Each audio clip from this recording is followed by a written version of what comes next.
2015.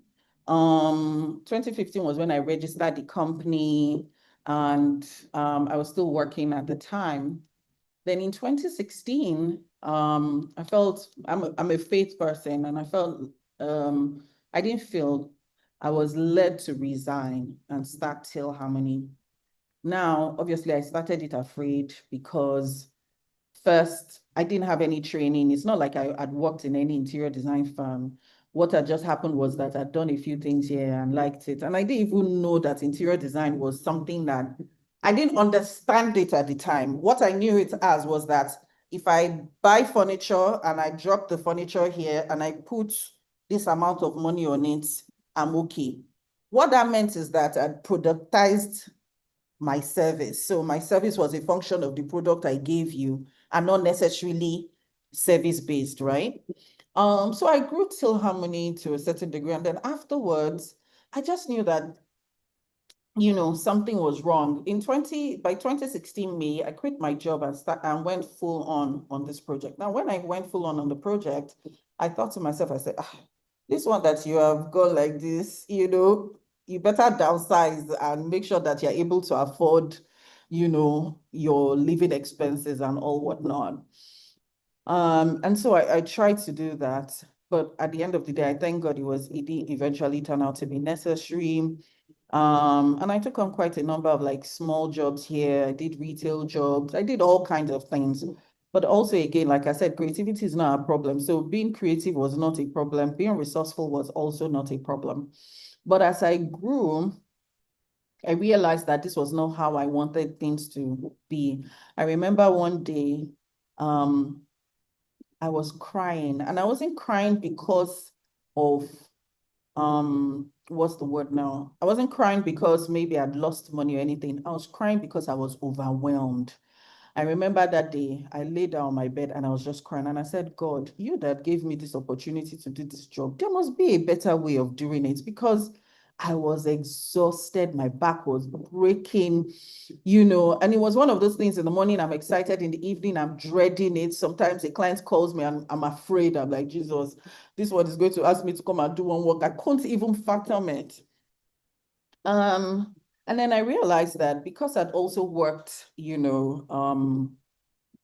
worked in a lean organization before, I decided to sit down and start doctoring and then going back to my previous work experience to say, how is it that other people do it?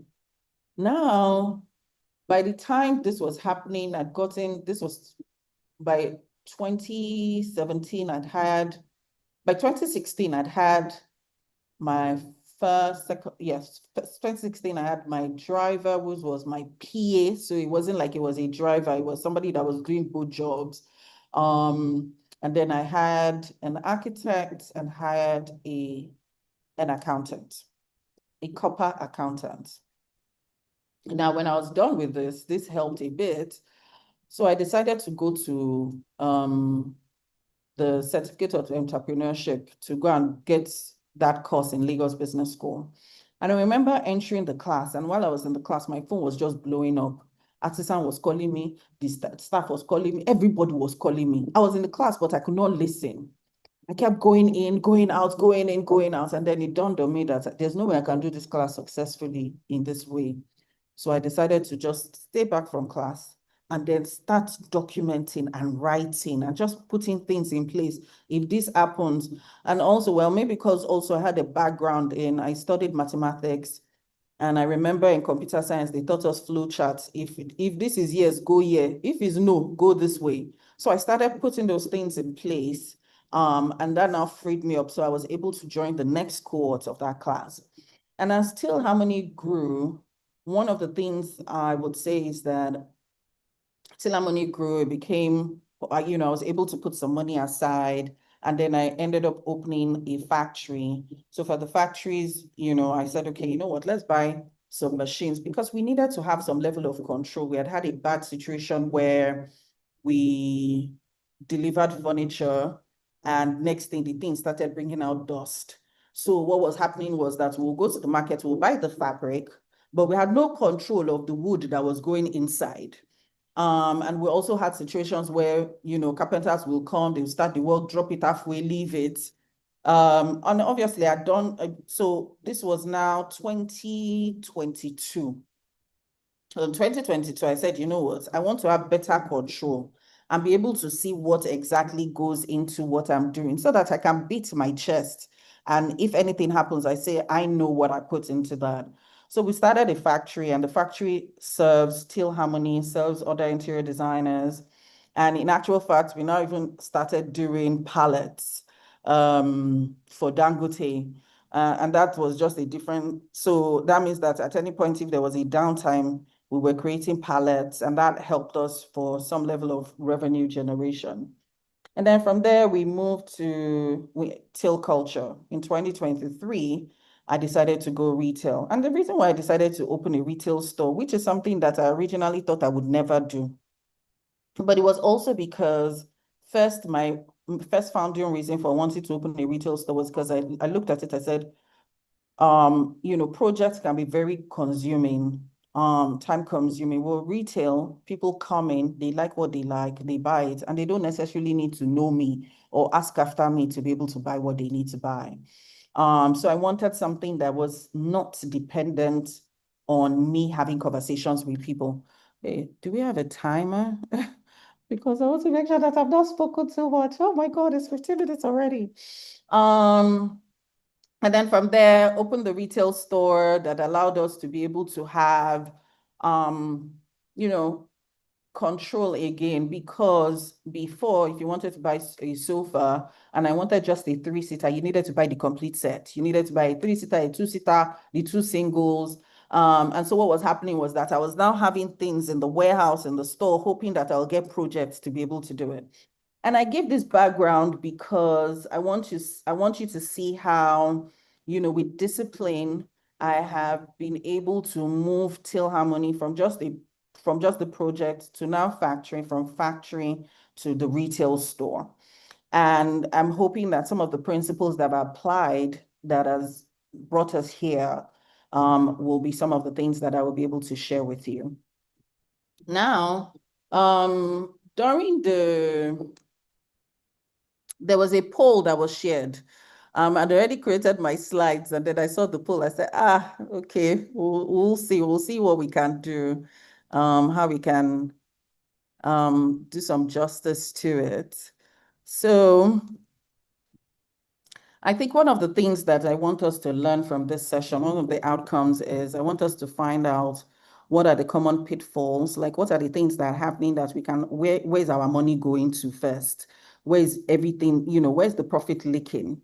The second thing I want to talk about is some systems that I feel like we should put in place. And then the third thing is that's the outcome that I want us to get from this session, is how to design a profitable business, like the direction for it. But I'm now thinking that because of the poll that I got, that I saw, where pricing strategy had 10, tracking finances had 3, and avoiding clients' payments, avoiding clients delaying payments became 1, that I will talk about pricing strategy just a bit. I'll talk about it high level as much as I can, and then we'll take it up from there. Before we go into pricing strategy, there are just some things I want us to know. And I'm sure a lot of us know it already, but just so that we can make sure that we bear this in mind. So number 1, what is revenue? When we think about revenue, I want us to, when we think about revenue, I want us to look at it and understand exactly what revenue is. Because if we know what these terms are, one of the things I would also say is that knowing these terms helps us with, if we eventually do have accountants on board, we're able to ask questions, because that way they don't bamboozle us. So revenue means all the money that comes into the company. So all the projects money that is coming in, that's your revenue. That's how much that has come in. And then your direct cost are the cost of the items that you had to buy. We call it in Teal Harmony, we call it our cost to cost. That is, how much did it take to make maybe this sofa? So the fabric, if you are doing decomposed like us, and even the way we used to do it before, which is buy fabric and give it to the person. So how much did the person cost us to build the sofa? How much is the fabric? If there are any add-ons that you needed to put into it, so maybe legs, maybe you decided to put some castor, maybe you decided to put some arm design, whatever. All that cost that comes into it is your direct cost, which is also your cost to cost. Same thing. Let's say you're doing tiling. How much was the tiling? How much was the cement? How much was all of that? Those are your directors. Then we now talk about operating cost. Now, operating cost will come to things like rent. And one of the things I say in this part is that sometimes we're working from home. And because we work from home, we don't plan that as an operating cost. We just feel like, oh, well, that cost, you need to factor it in. And you may not factor it and say the total rent of the house, because the total rent of the house may not necessarily be fair on the business. But the business should definitely be paying part of the rent. So that's if you're working from home. And sometimes you can say your business pays for all that rent. So your rent, your power, subscriptions, if you have subscriptions, all of those things, those become like your operating cost. And then we have time cost. Now, time cost, this comes under your staffing, like staff, paying yourself as well, because your time is money. We need to define, what are all the things that come into time cost, and then profit. Now, profit is what you get when revenue, if you see my cursor, so revenue is the big sum that came in, then direct cost is deducted from here. Operating cost is deducted from revenue. Time cost is deducted from revenue. Whatever you have left is profit. But for you to be able to now know what this profit is, for you to now be able to know what this profit is, it means that you have to have actually detailed all of these things. You have to have written them down and know that that's how you were going on it. So before, I want to quickly just talk about pricing strategy, because I know that a lot of people selected it. Now, okay, before we go into pricing strategy, I want to quickly also talk about some of the mistakes we make. And that's why I spoke about discipline as one of the ways for us to get profit. One of the mistakes we make is that we mix personal money with business money. And that's why you have to pay yourself a salary. Pay yourself a salary. You can then borrow the business back, money to the business. But instead of going to dip into the business to be able to run personal errands. So it's better for you to pay yourself a salary so you don't mix personal money with business money.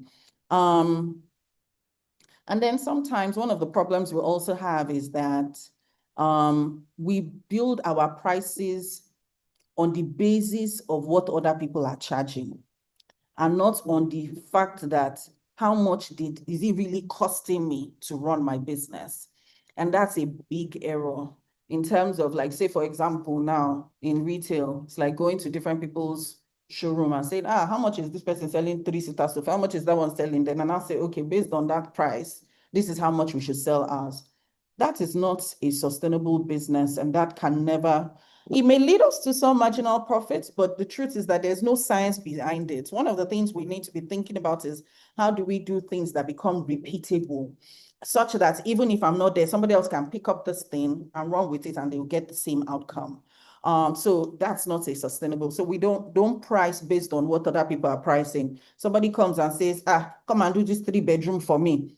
So person said that their own amount is 10 million naira. You're giving me 15 million naira for what? Then you now go and remove 5 million naira out of it. Definitely not.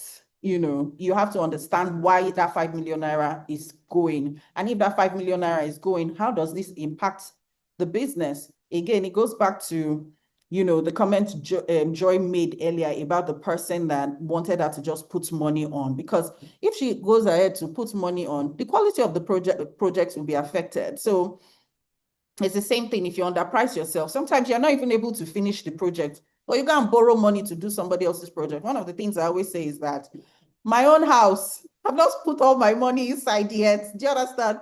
Me, I'm doing houses for people that look amazing. My own house, it's all right. I like it. It's cozy, but it could be a more amazing. So why will I now go and carry money that is supposed to be mine to go and now complete somebody else's project? Like, it does not make any sense. So absolutely not.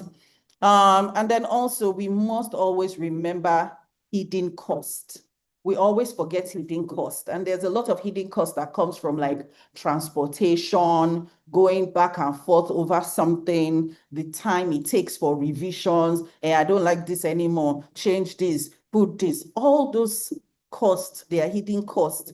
Stress is a hidden cost because if you're overwhelmed, if you're stressed out, it means that it even limits the number of projects you can do per time. Or sometimes it might give you PTSD that you will not want to take on another project because the last project was just crazy for you and you don't even know where it is. And lastly, and I hope there's nobody that does this, all this, do it for me. I will connect you to so person. I will give you exposure. I will post you. I will do all those things. Please, if you're in that WhatsApp group, desist. Don't worry. If somebody wants to give you exposure, pay for the exposure. If they cannot do it of their goodwill, wait for it. What you're building will give you exposure eventually, because a lot of times those exposures that they promise to give you, some of them are not even worthwhile. So I definitely say that please let's pause on that. I'd like us to go into the breakout session, but I want to quickly talk about this pricing of a matter. So, pricing strategies. I feel that a lot of times what's happening to us is that there's a lot of money that we're leaving on the table. And when we leave those monies on the table, it's not good for you and it's not good for the industry because when that money is left on the table and somebody else wants to do, somebody wants to charge for it, it now looks like, but this person doesn't charge for it. But then you're also shortchanging yourself. So I would speak about the different ways that we can earn income, we can earn revenue.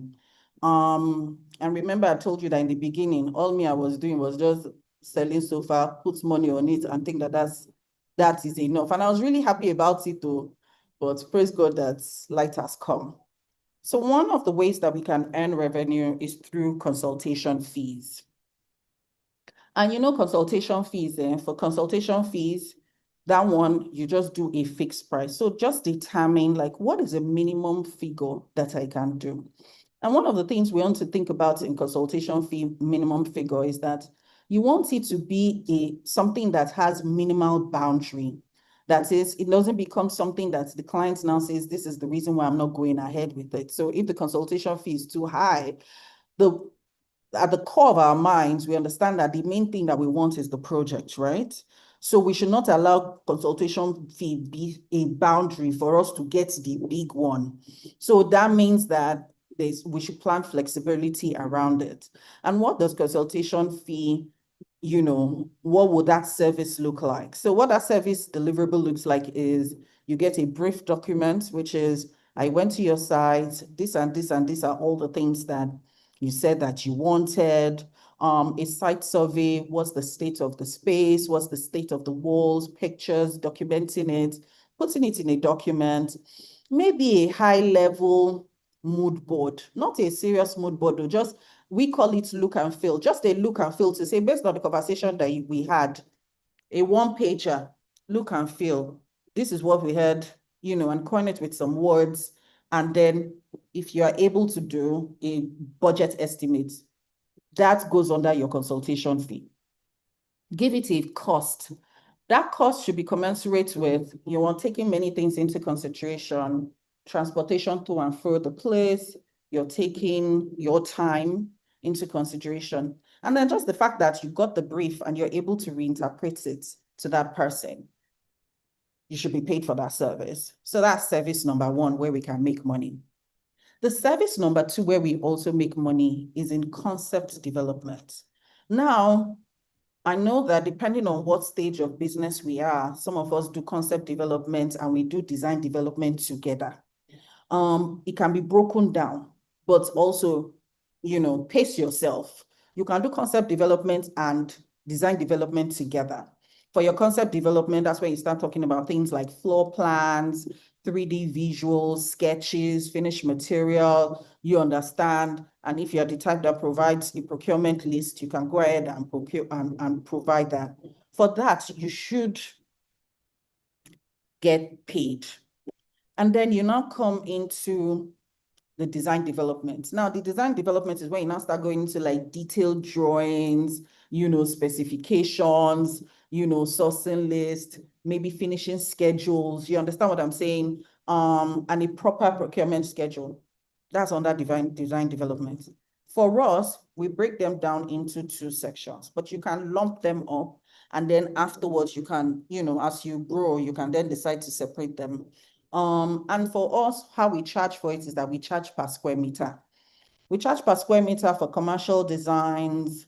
And then sometimes we do per room, but we typically try to stick to per square meter, because with per square meter, it's transparent to tell you this is the number of square meter, this is how much we charge for design fees per square meter. Multiply it, that's how much it is. And then the clients can come and negotiate. One thing I will also advise us is when clients negotiate with you, always do a discount based on percentage. Don't just go into the quotation or into, yes, that's your quotation. Don't go into the quotation and say, oh, I want to give a discount. I look at this thing now, 2 million, let me just remove it. Never. Because once you do that, your negotiating power reduces. But if it's a percentage, I can say, you know what? I can give you a 2% discount. The client can say, 2% is low now. Then I do 3%. You see those things? It becomes a sustainable way. Anybody, if you hire somebody tomorrow and that person wants to do quotation, now they understand. Give the client 1% discount. Give the client 3% discount. Give the client 10% discount. Don't just go inside the quotation and just take money out, right? Then the next thing I'm going to talk about is the project implementation itself. Now, this is where a lot of us like to make money, because this is where we talk about like the procurement angle of things, sourcing, going to sites, ensuring that show chat reviews. Sorry, there's some people in the window I'm on. Oh, so sorry, so sorry. Let me read what's in the chat. I take money out. Linda, stop it. Don't take money out again, though. Use percentages for your discount, okay? Then we move into project management. So under project management, you're doing quality control, you're doing a lot of supervision on site, making sure that the installations are done properly, making sure that the timing, your program for the project is done well, you're snagging, you're doing, commissioning of things, all of that, and then the handover. In this part is two ways. Now, the way we charge is we do percentage markup and then professional fees. The professional fees is a percentage of the total cost of the project, and we put it there in the bill. That is our professional fees. Now, professional fees ranges, I know people that do 20%, 25%, 15%, 10%. We typically do 10 to 15%. And then what we also do is we now have a minimum professional fee that we charge. So if your project is less than a certain amount, our professional fees cannot be less than this minimum. So if let's say, for example, the project is ₦1 million, and we have pegged that the minimum professional fees that we are going to collect is 500K. If we did 10% or 15% of $1 million, it becomes 150. So when we do our professional fees, we will not charge you 150, we will charge you that 500K. You understand? So create a range for yourself and say, this is the minimum I will charge for professional fees, and then also do percentage based on it. Then when it now comes into the item itself, then you now do your markups. Now, markups are up to you. Minimum 30%, well, not minimum 30%, you can do, actually, There are some that you can even do 10%. So for example, if you're buying an item that maybe the item is already like maybe 10, 20 million for that one item. If you did a 30% markup on it, that would be, let's say you bought an item that is worth like 20 M. If you do 30% markup on it, that's already 6 million naira. It's going to flag. So on something like that, you probably do like 10%. But typically, minimum is about 30%. And then you can go as much as 250%. You just need to know where to play it. So one of the things that we do is that anything that is easily verifiable, it goes on the minimum markup. Anything that is custom work, it goes on a higher markup. And also it's justifiable because once it's custom work, it means that if something goes wrong, is on our head. We have to go and do quality control multiple times, making sure that it's back to what the original intention is. And so the markup on those are higher. So just know where to place your markup, and all of these things can be standardized. This is how we do markup. On items like this is 30%, on this item is 50, on this category of items is this, on this is this, do your markup plus. Now, is this a transparent process? Not necessarily. If clients ask me, do you do markup? We say yes. If they tell us how much is the markup, we don't declare. And rarely do we have people ask us if we do markup. This is the cost of the project. This is our professional fees. If you want to negotiate, we negotiate with you, we give you discount. Another thing that I will give you an insight into is that when we do our professional fees, we do our VAT on professional fees and not on the project sum, because the project sum is a reimbursable. That is, the client is just using you like a bank. They pay you, you take the money, you use it to go and pay for something else. And even though you do that markup, there are a lot of things that can go wrong in between. Those markups are some of the things that can help you to just protect yourself. And then the next level of payment that you can charge for is procurement. So, sometimes you can have a method where yours is design and build, some is design and procurement. That is, I do the design and then I go and procure for you. For procurement, typically you do another 10, I've heard of 20%. I don't know how it works and I don't know how they're able to negotiate it, but I think typically even internationally it's like 5%, 10%, and even Nigeria is 10%. That is, so for procurement, there are two ways you can earn from it. Modupe, please, one question. This our recording, where is it going to be shared to? Is it somewhere that clients can potentially see this recording? Okay, it's supposed to be on YouTube, but then we could edit it if you want us to edit some parts out. Because if clients go and find out where we're making money, our secret to be out. I'm telling you, you've got to cause katakata. They will now start asking us questions that, really and truly, it's none of your business, So, I just want us to be careful. Okay, I'll share. Okay, so for procurement, there are two ways we make money, right? You make money from your commission from the client. The client's supposed to give you a commission for the procurement, which is pre-agreed, 10% for everything bought. Some clients will negotiate 5%, some are trying to make sure that you keep it at like 5% at the very minimum. And then also the people that you procure from, it's called trade discounts, they will give you. Now, typically what we do is we try to get commissions in the denomination that we procure for you. So if we procure for you in dollars, we get our commission in dollars. If we procure for you in naira, we get our commission for you in naira. We just try to keep it clean like that so that nobody's angry, is easily reconcilable, there are no problems. Then the final part that you can make money, furniture. And it's up to you, because sometimes with furniture, you need to do production drawings. You need to do production drawings, you need to do all of those. That's another way that you can make furniture. So you can design and manufacture. For furniture, it's typically markup, you do markup, do the delivery, organize it, and then make that happen. But for furniture, it's typically markup. That's how you make money there. And I hope that And I think for this, one of the things I'll just say is, as a business, just determine what your model is, and you can grow. You can do design only. Now, design only, you have to be able to really understand how to package your service properly.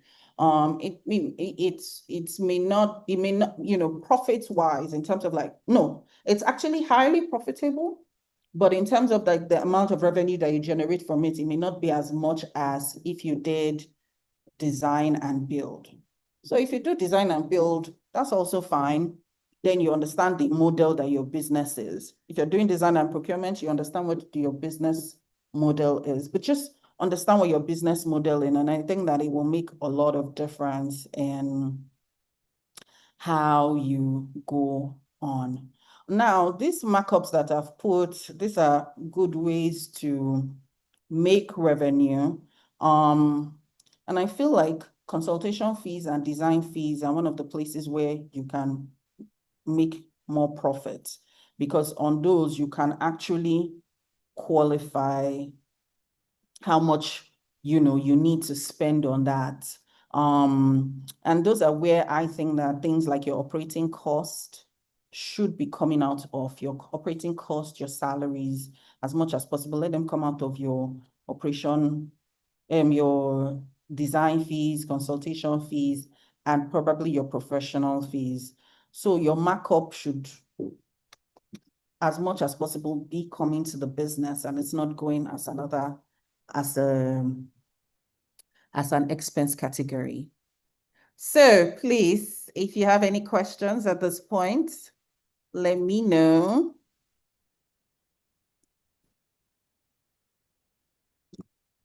We haven't necessarily gone on this slide the way I planned it. I have a question, myself. Good evening. Hey, Joylyn, how are you? Your name is Nedima. Nedima. Yes. Nedima. How now? How are you? Please, let's go for it. Thank you for being so transparent and so open. I appreciate that. It's my pleasure. You mentioned project implementation and project management as separate revenue streams. Could you explain the difference between the two? Oh, no. So what I said was project management, project implementation, they're one and the same. The second revenue stream under that was procurement. Okay. Yes, what I also separated was design, concept design and design development. Those are also two revenue streams. But for this project implementation and project management, they're one and the same. It's just potato. It's up to you. It's how you decide to coin it when you put it in your quotation. Okay, thank you very much. Yes. Well, welcome. Any other questions? And then for design development, could you go over the deliverables for design development? Sure, I'd be happy to. So under design development, and this is where you are fleshing out the design. The truth of the matter is that most times, almost all the time, even when you have done your design concept, you still have to do design development. But we don't necessarily allow the clients to pay for it. And that's the hardest part of design.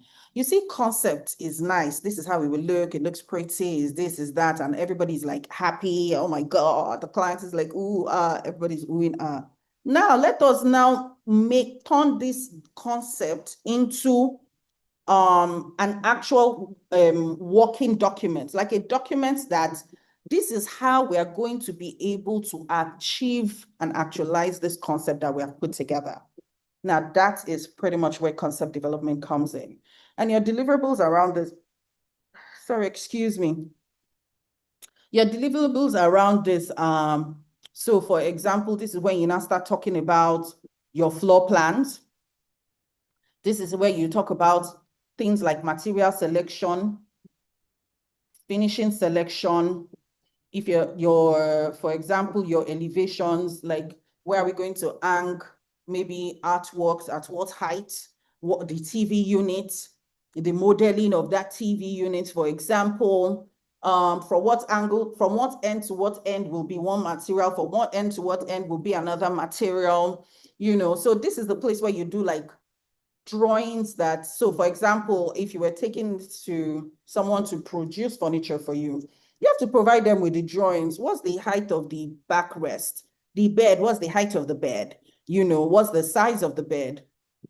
The nightstands, what's the size? How will it look? Does it have drawers? Does it have cupboards? Does it have handles? Whatever, so that's where design development comes in, because now this is where we now come into actualizing that concept that we originally showed. We're now saying this is it. Also, it's up to you. It's up to you. You can put some people put a sourcing list inside their own design development. Like they'll say, okay, these items, we do a finishing schedule. So with the finishing schedule, what it is that we'll say, okay, for this item, say for example, is a tap. So this tap that we want to buy, this tap that we're specifying, what color is the tap? Is it a tall tap? Is it a short tap? Whatever it is that we want, whatever mechanism that we need, we will now do that specification. Say, for example, you're doing an armchair, for example. If you were doing an armchair, for example, you would think your finishing schedule will carry things like fabric. It will carry things like maybe the legs, what kind of legs, what color those legs will eventually be. It can carry things like, if it's custom, maybe the depth of the seats. It can carry, there's so many things that thing will now carry. Like, say for example, it's a wash and basin. Is it an undermount? Is it a top mount? Is it integrated? All of those things, your finishing schedule will carry it. Size, 40 cm, 50 cm, 60 cm, whatever it is. Are we doing like marble wash and basins? So this is where your detailed drawings come in, your specification, your sourcing list. Yeah, that's it. I hope that was helpful.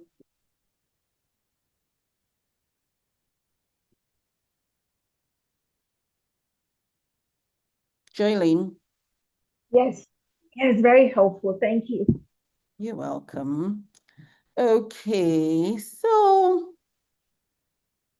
Hello, good evening.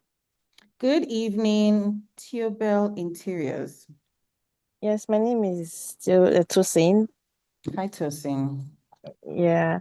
So I just wanted to ask a question relating to, you said that we don't charge VAT on the material cost, but On the total.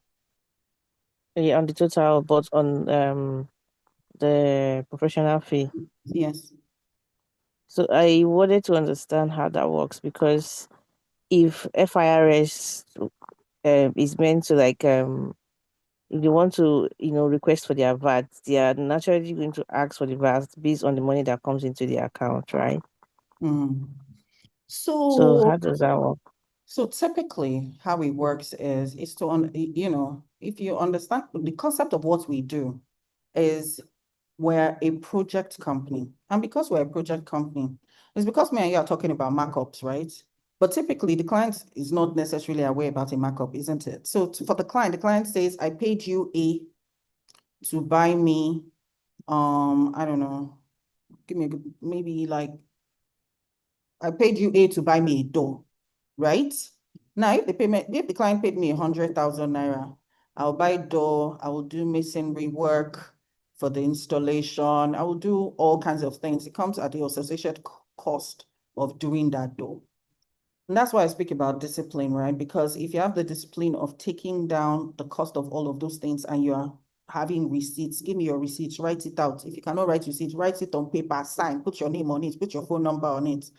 We put together all those documents. You can present it to FIRS and say, because it doesn't make sense. It's almost like double taxation, because when you go and buy the dog, there's VAT on it. Then they will now VAT you again. I don't know if you understand what I'm saying. So, if you have a tax consultant, speak to them. Do you understand? I'm telling you what we do. And we've been filing forever. You know, we've always filed our taxes. So speak to your tax consultant. I'm also happy to share who our own tax consultant is. I don't mind sharing her number. So that tax consultant Please can do. send an email, send a message to FIRS and say, look, oh, this business, see how it is positioned. You're literally just a channel. Money comes into your account and then it goes out. So what they should vat you on is your service, which is your professional fees. And at the end of the day, the client doesn't end up going to pay VAT of 15 million naira. Do you I'm understand? telling you. Yes, Yeah. because that's a turn off for them not to do the project. And you also need to bring it as a value add to the client and say, I'm coming. These are some of the things I'll be bringing for you, you know. So yeah. Okay. Thank you. You're welcome, Winifred. Oh my God, I wanted us to do breakout sessions. Time has gone. Winifred, Yeah, you have all a right. question? Yeah, thank you so much. So my question is on consultation fees. Yeah. So earlier you mentioned that we should, always that we can actually make money from these fees. But then ideally when a client reaches out, the first thing you might need to do is to at least get the brief from them to sort of understand their project, right? Then from there, so like my question is, how exactly do we, because for instance, even before you sort of an estimate for the project, you might need to even visit the site. So at what point exactly do we bring in these fees? Because most times it just seems like we end up doing all of these things for free, right? And most times we don't get projects. So yeah, that's my question. Thank you. So consultation fee is before you leave your house. It is not after. You're supposed to charge that consultation fee. You understand? And it's a conversation that you have with the client and just say, hello, sir. Da, da, da. Oh, thank you so much for thinking of me. I'm so grateful that you gave me this opportunity. Oh, that I have we charge a consultation fee. This is what it covers. When I come, I'm going to go through your house, see what I may give you I'll give you some ideas on what can be done. I'll put together a document that you can use going forward. I will do this, I will do that. This is a high-level document, so I'm just talking how I will do it. This is a high-level document. You just sell it and then tell him that this is the amount I'm going to be coming with. And let me tell you people something else, please, guys. When you go for client meeting, don't go alone. Don't go alone. If it's possible, if it's your driver, party up with him. Give him a nice shirt. Let him come with you. When you go alone, it doesn't allow you command the what that you could. Do you understand? Even if that person doesn't say one word, it just helps that you're not alone and they don't feel like they're just talking to, they can just talk to you like that. So I don't know if I'm communicating well, but try and go with someone. It also gives that whole justification for why. You understand? We're going to do this. Just highlight all the things you're going to be able to deliver to them or during this consultation period. And then that's it. And as again, remember that what I said is that the consultation fee should not be a barrier. Your goal is that you want projects. So make sure that you don't go and put a consultation fee that now the client is like, how much is the project that you're charging me consultation fee of this? I'm not doing again. You understand? So make sure that figure out what is comfortable for you and then move from there. Move from there. But don't just go and slam it or say other people are charging this. Work with what is comfortable for you. That still gives you an opportunity. There's still more to earn from that project. So don't let consultation fee be the reason why you don't get the project. Right? All right. Yeah, thank you. You're welcome. Lala or Lala. I don't know if I pronounced it well. Yes, good evening. It's Lala.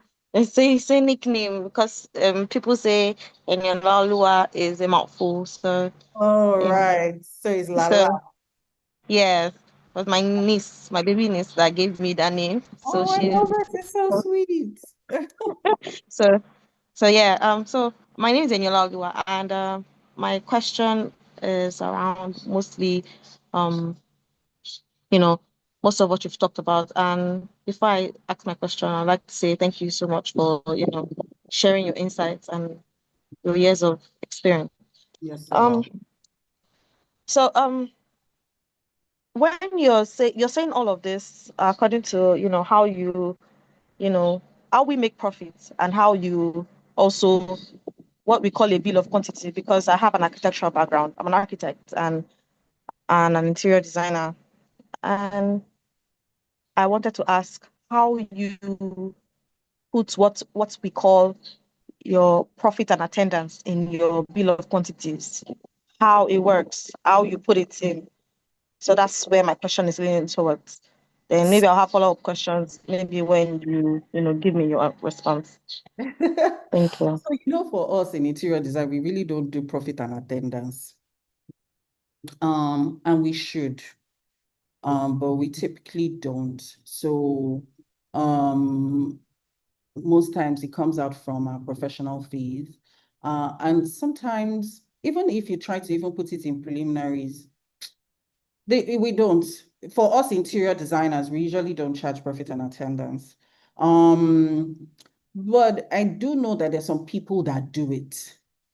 But most of the times it's a pre-agreed, and when we will not put it under bill and quantities. And I want to be sure that I understand what I assume that when you say profit and attendance, you're talking about when you get to site. So that's Yes. we call it, yes. So that's Yeah. coming to assess sites, quality control, making sure that it's design that being what is being executed is to design spec. That's where we charge professional fees. So it's our professional fees that we charge there. I do know that some people do, they call it,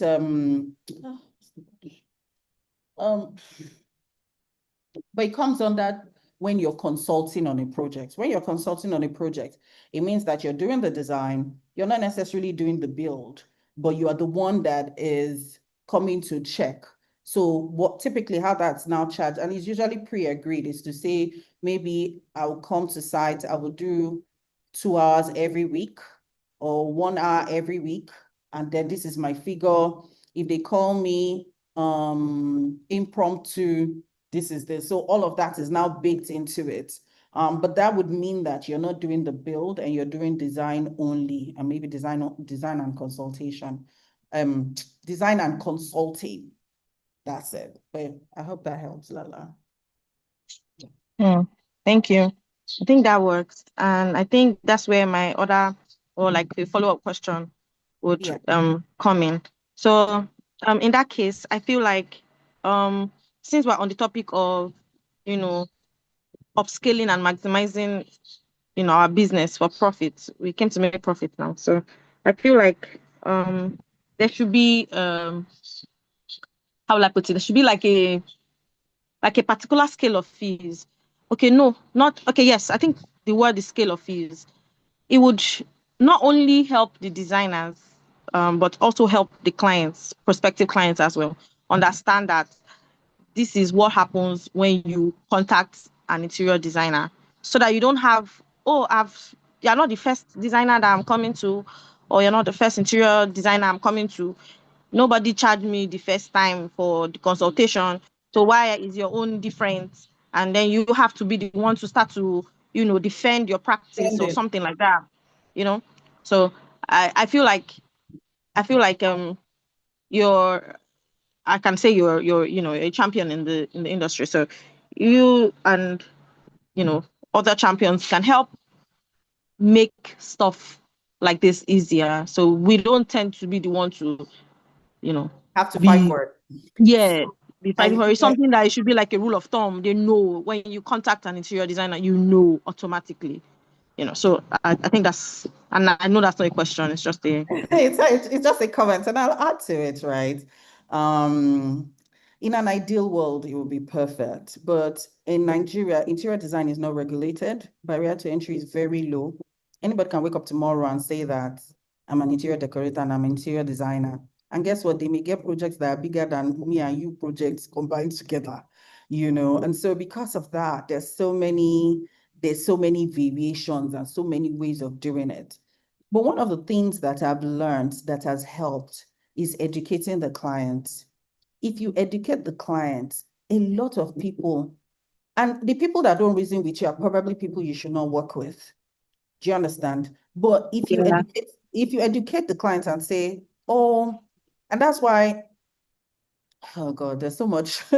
You should have an onboarding checklist for clients. These are the things we must touch on.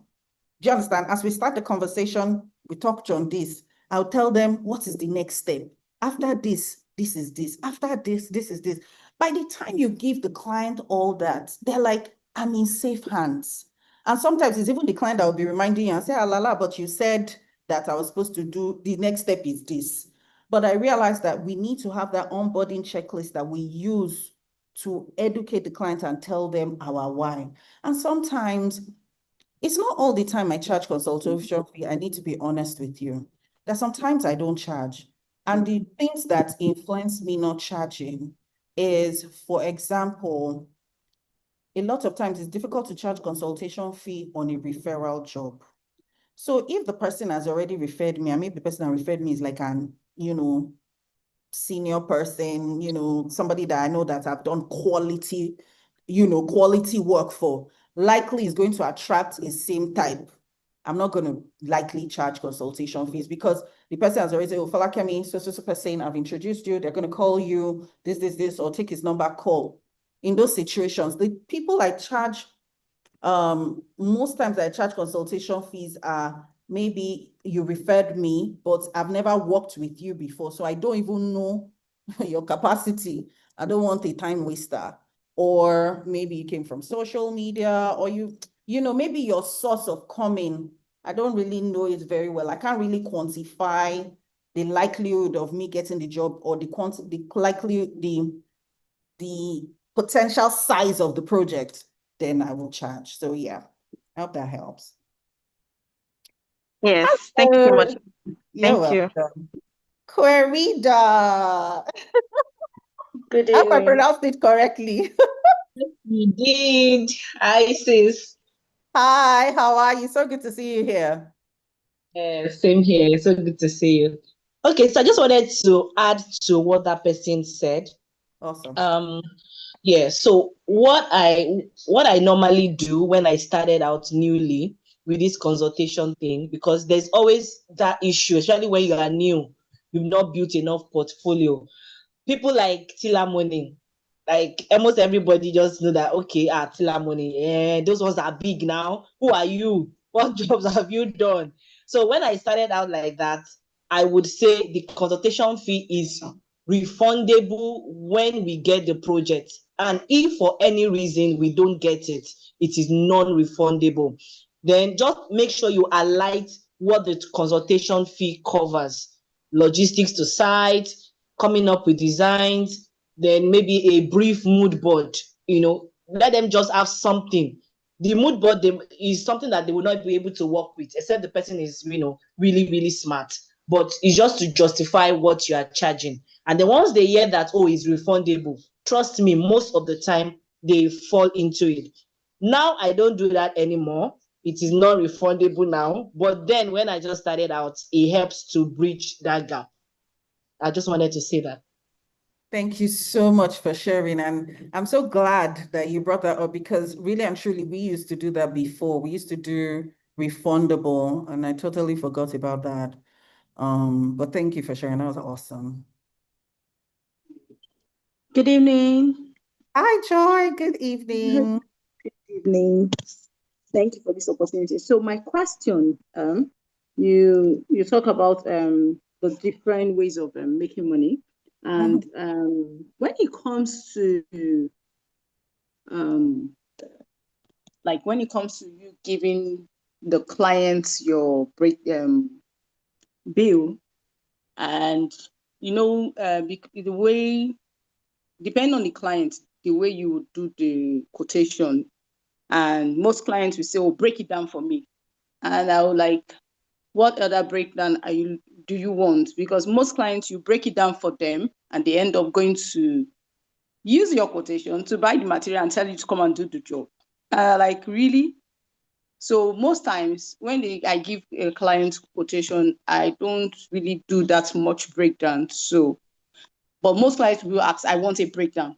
So how do you manage it? Because most times when you give them breakdown, they go get the material and want you to do the job. And at the end of the day, the material they get is not exactly what would beautify the job you want to do, and it becomes an issue. But with the client, most times, some of them don't want to listen. They just feel when you give them quotation, you have added plenty money that you want to make for them. And at the end of the day, with the quality of the material they'll buy, we give you problem at that job you're doing. So how do you manage the quotation in a way, even if they ask for the breakdown, how do you manage it? And when you get clients like that, how do you manage that? So the question I want to ask you is, what kind of material will eventually affect, like, give me an example that affects Okay, the like for example, if I'm doing a painting, because I started with painting of houses before I ventured into Yeah. interior as a whole. Like, I know the brands of paints that are good quality when it comes to, because the brand of paint I started with was an American brand. So I know Yeah. the kind of clients I market that to. Then when it comes to Nigerian brand, I know the kind of quality Nigerian brand I can market to some clients. So some clients will say, oh, I want that your American brand paint. And you're telling them this is the cost. So they feel you're trying to, because of the price, they feel you're trying to go overboard. And at the end, they say, okay, just give me the quotation.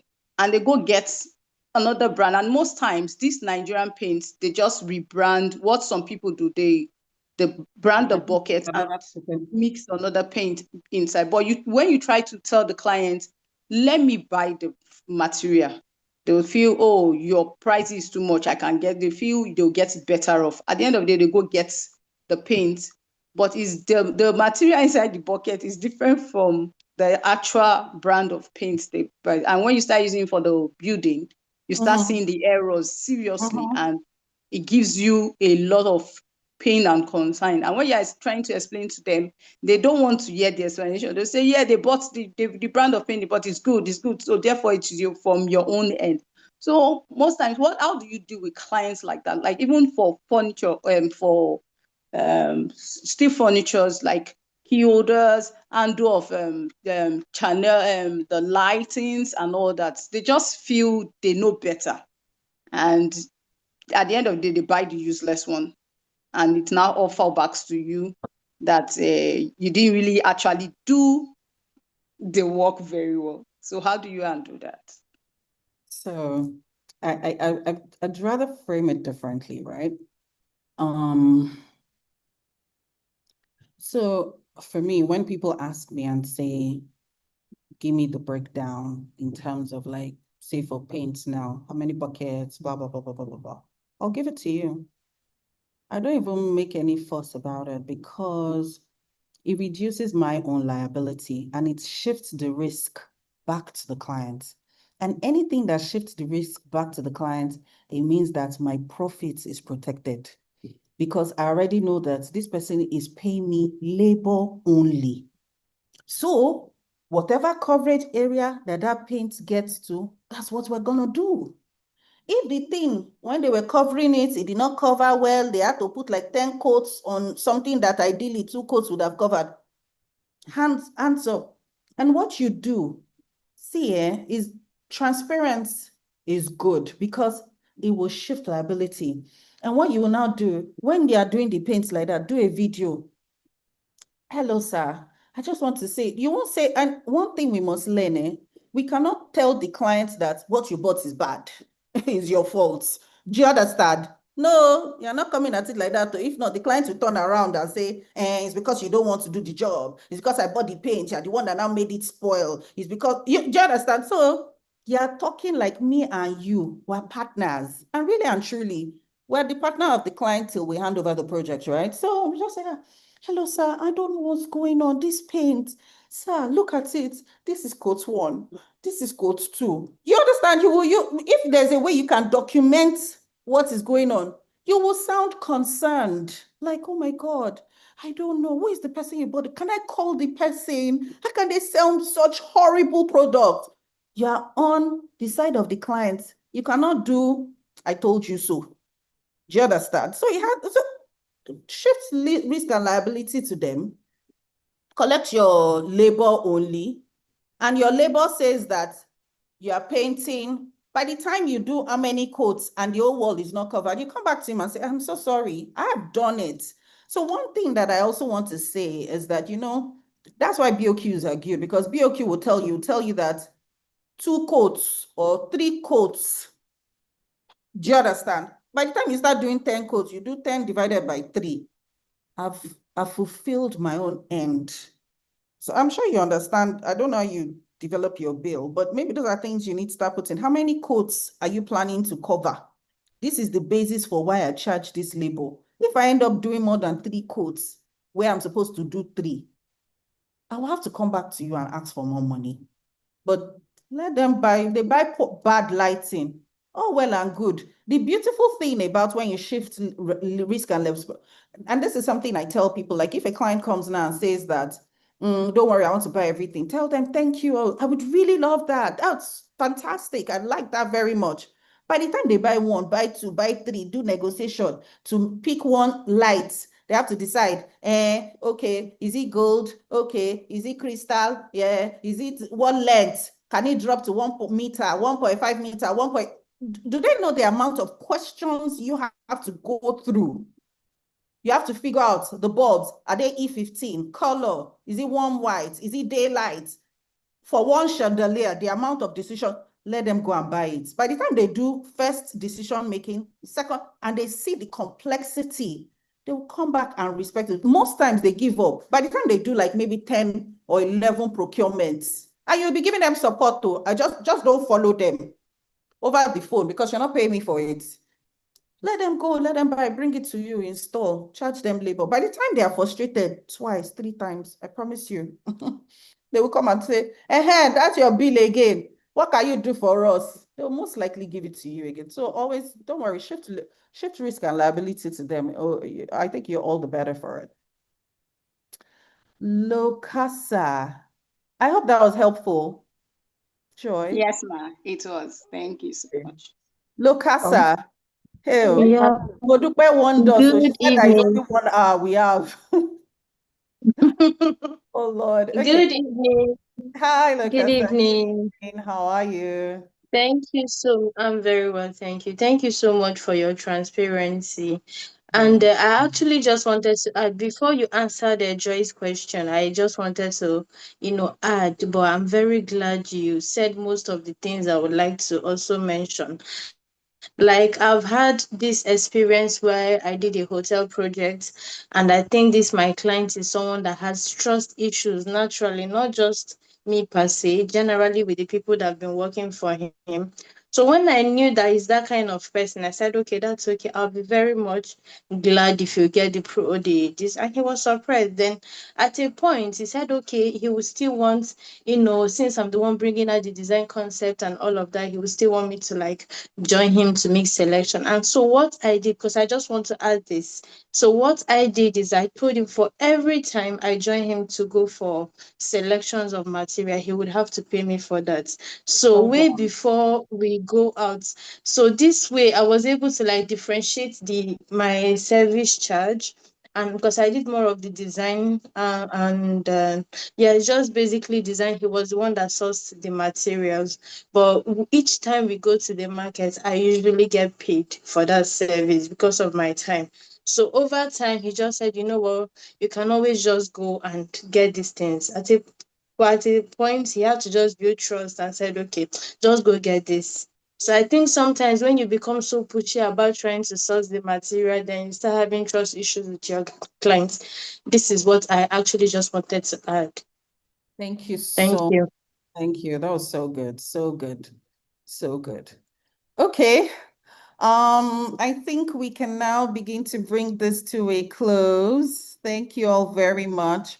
We were not able to go through my slides, unfortunately. It was majorly because when I saw the pool, I just said, okay, let me pivot to this pricing strategy, and I hope that it was helpful. But one of the things I wanted to talk about was, even with all of these pricing strategies and everything, we have not spoken about profit though. Sure, we didn't speak about profits well. We didn't even speak about profits. But I want us to have this framework when we want to process profit. It is that put it in 3 stages. Before a project starts, detail your scope and your pricing. Let your pricing, based on some of the things I've shared in terms of like the pricing strategy. So before project, your focus is on pricing and scope. And the thing about what scope does is that it protects you so that a client, for example, today when we're having team leads meeting, they were cracking a joke. A client that we did her house for her, she was out of the country. She said that the bed did not come with mattress and that she paid for bed. So how come it didn't come with mattress? And that's one of the things where your scope helps you, because in the scope, there is description. The description says what exactly that person is getting. So we can always go back to that scope and say, Ma, in this scope, nowhere was mattress mentioned. You understand? And it reduces unnecessary back and forth. So pricing scope. Then the next thing is we have to come into during the project, that's where we must do cost control. We're tracking all receipts, tracking all expenses, preferably. I always say, have a budget, create a budget. That budget is what you're using to track on this item. So for budget, you say, this is how much I quoted for this thing. Then you now create the budget. This is the budget. This is within our expense line. Our expense line, we're not just spending direct from what we quoted. The budget becomes a hard line. You understand what I'm saying? So we now start spending from this budget. And then it is this budget that we now start using to do variance analysis to say, okay, this was budgeted 200K. I spent 201. I'm 1,000 naira over budget on this item. On this item, I did 50 on this. And then at the end of the project, you now do that reconciliation. You're now reconciling based on the invoiced amount. You understand? Because anyway, I hope you get there. And so you're doing cost control during project. And then after project, the plan is that you're doing cash collection. So that means that you have your payment terms clearly spelled out as much as possible. If you're able to deliver within the right timelines, you can send notifications to clients, letting them know that, oh, by the way, your project is due by so they can start planning to collect your money. One of the things that we do for our own cash collection is that we try our payment terms such that at the very max, we're trying to make sure that we have only 10% of our money out there, so that if we're not able to collect it, it doesn't overly impact us as a business. So I would just want you to have this framework. Before project, it's pricing and scope. During project, it's cost control. After project, cash collection. And then it means that we now start to building processes around, and those are the things that help us to make sure that our profit lines are protected. So thank you all very much. Today, we talked about pricing strategy. I was hoping that we'll be able to have some clarity. Hey, Modukbe, there's somebody that is raising that. Can we take the question? It's already what? 9:18. Modukbe, it's up to you. Okay. I was also going to clarify if you still want to do the breakout session, because we could have that as maybe some form of assignment. I don't know. Okay. That's what I'm thinking right now, if we could do that, because I think it would be exciting to have people in the group, and then we could round up maybe by 9:30 or 9:45 latest. But then everyone is still on the call, so they don't seem like they want to leave. So maybe we should we run a poll, or also I need to be mindful of your own time. I'll take this one question. I'll take this one question and then, because I wake up very early. I'm typically Okay. I'm up for hours before. So please. Do you want to do a breakout session now? Or we should do it If afterwards? yeah, maybe after this last question and then Okay, let's do it. Okay, let's take the last bit. Modupe. Oh yeah. Oh, I missed. Awoli. Yes, Okay. please. Good evening. Thank you so much for this session. Thank you for your time. It's been very Well, insightful. Thank you so much. God bless you. So I thank have a you. question. My question is in terms of payment terms, how do you like collect your payments? Like before the project, you do like 20%, during the project, you do like how much percent, then after the project, then do you have like retention fee after the projects? Like maybe after a year, if nothing goes wrong, then you collect your maybe 5% retention fee, or like what's the break percentage? How do you collect your money from the clients? All right. So, And project. sorry, one last question. And at what point do you collect the consultation fee? Do you collect it before seeing them at all? Or maybe when they DM you or message you, then you'll be like, okay, for me to even come to the site, you have to pay me consultation fee, or at what points do you also charge that? Thank you very much. Okay, great. Thanks for that. So first up, I want to, projects, you categorize them residential projects, commercial projects, right? On residential projects, there usually people don't do retention fees. It's on commercial projects that retention fees happen. So payment terms, I'm going to be honest with you. So we typically start out by saying 80, 10, 10. So we do 80% for you to commence the project, 10% when we get the 10% payment when we're at, I think it's 70% of the job. And then when we're at 100%, we do handover, we get the 10% after handover. So that means that you must have a handover process, like your offboarding process that allows for them to sign off, and then we now collect the last 10%. However, most times, why we do the 80%, people push back. But we put it at 80 so that when they push back, we can fall at maybe 70. Some people don't push back. They gladly give us the 80. But the reason why we do 80, 10, 10 is that 10 is for handover.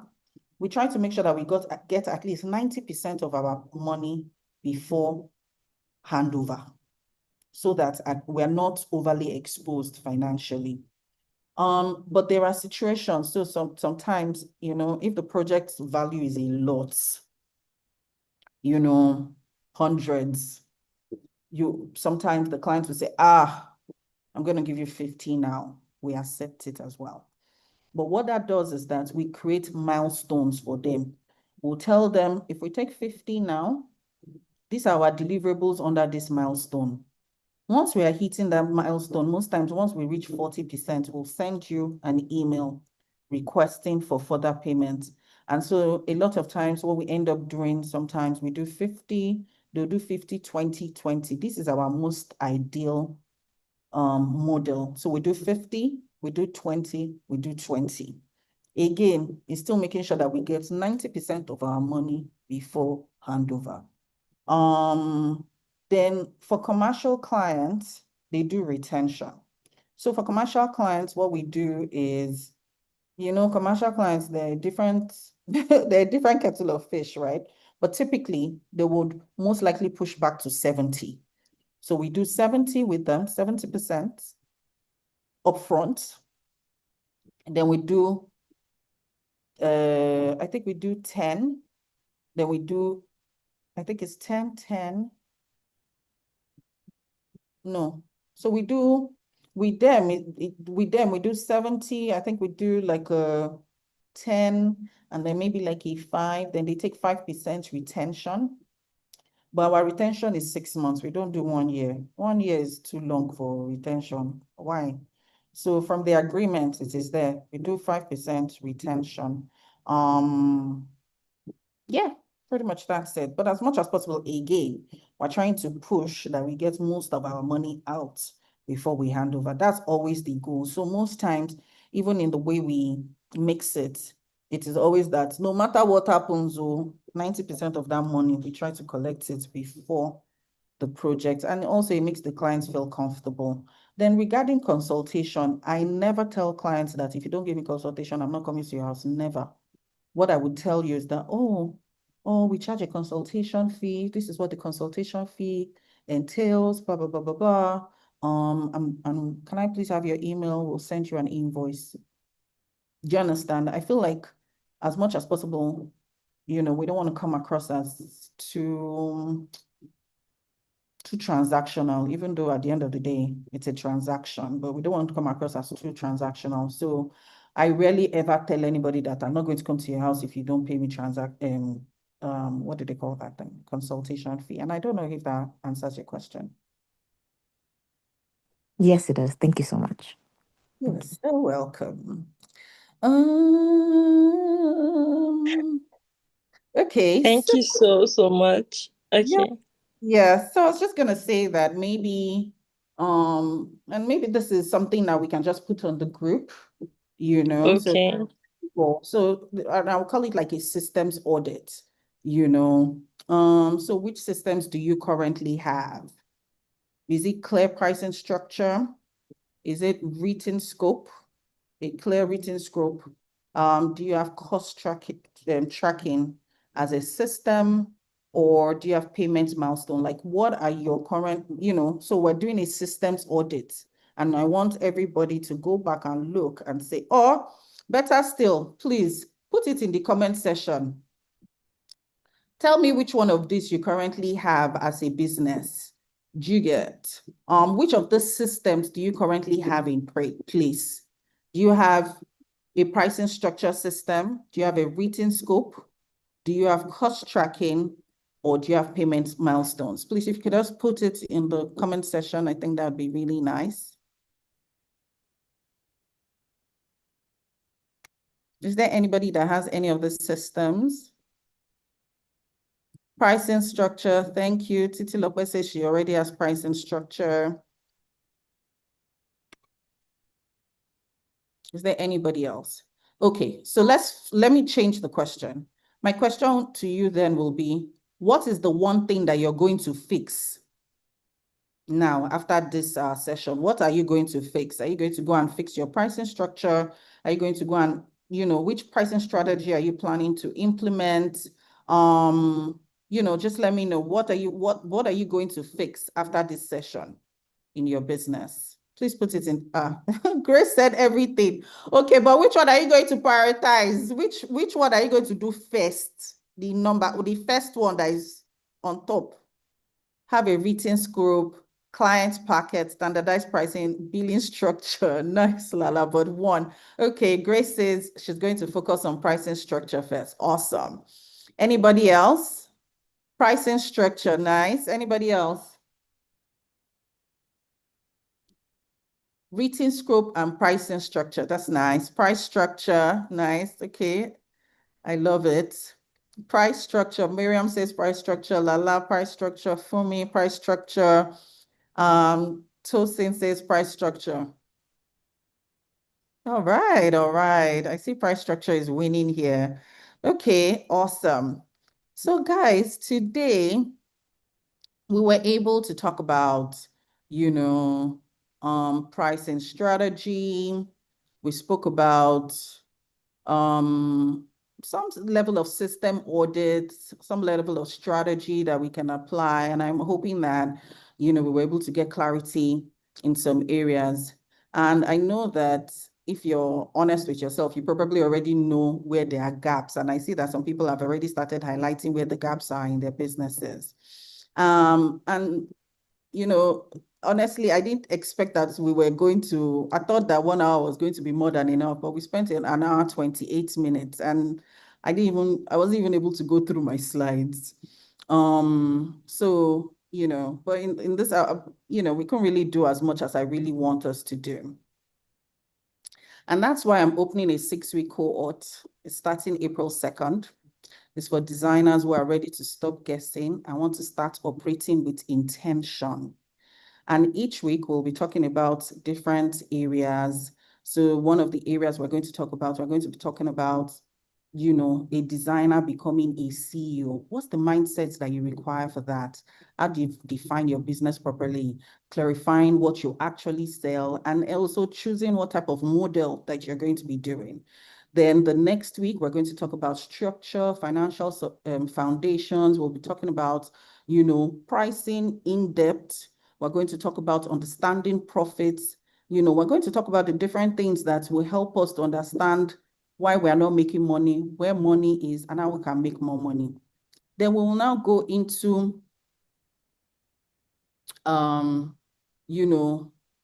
week 3, week 4, where we will talk about, sorry, just give me a minute.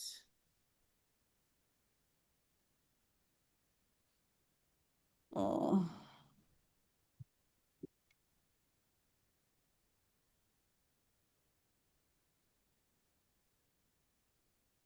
Yes.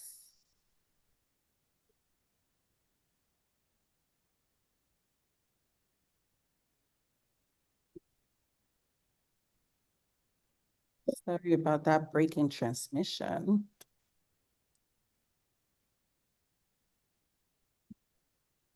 And I'm hoping that, I feel like I'm really happy about our conversation here today, because one of the things that makes me happy about it is the fact that we were open and honest, and it's a function of having an abundance mindset.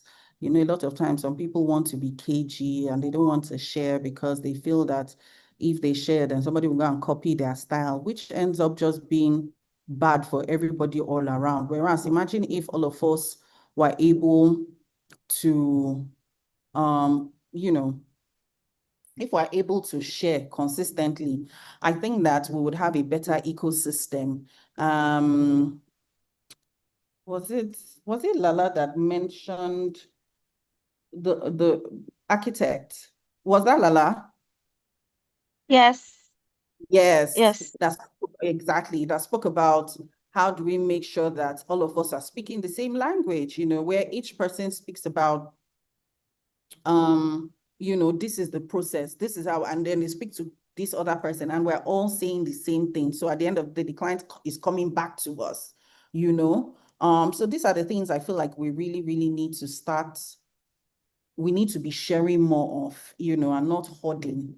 So again, what that 6-week cohort is going to talk about boundaries. We'll talk about some fee models. We'll talk about contracts, handling objections, charging without fear. Because the truth of the matter is the reason why is confidence that allows us to be able to charge properly. So let's remove anxiety out of the way. So we are not just charging and saying, oh, because I still want the project, and then we just do things anyhow. We'll be talking about systems and operations. Do you understand? Things that you can build once and use forever. Things that are repeatable. If somebody else joins the team, all they have to do is go back, read it. Once you read this thing, you will know how we do it in our firm. You understand? So client journey, SOPs, project flows, things that reduce chaos and give us more control. Then we'll talk about delegation, people, growth. Who should we hire? When should we hire? What are the first roles that we need to outsource? And just being able to delegate without guilt, because sometimes we end up breaking our back. We feel like we're the only one that know how to design. Our design is the best. It's a lie. You understand? So we must learn how to delegate. You're not the best person. You'll be so surprised the resources out there that can really, really help and amplify your brand. And then we'll now go into scale and positioning, things what's the growth part and what are the action plans that will take us into the next phases of our businesses. So those are some of the things that we're going to be talking about in that 6-week cohort. It's starting April 2nd. And what we're talking about is not theory, just like what I did today. I'm not going to just give you theory, things that you can action.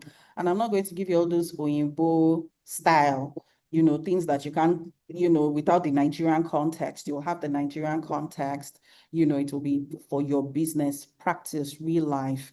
And this is not about becoming bigger overnight. It's about just being stable, being profitable, such that overwhelm reduces.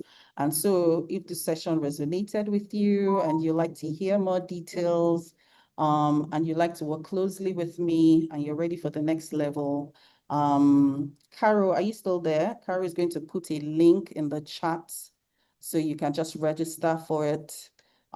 Please click the link, register, and I'll be very happy for us to have further conversations around that. Thank you all very much for your time. And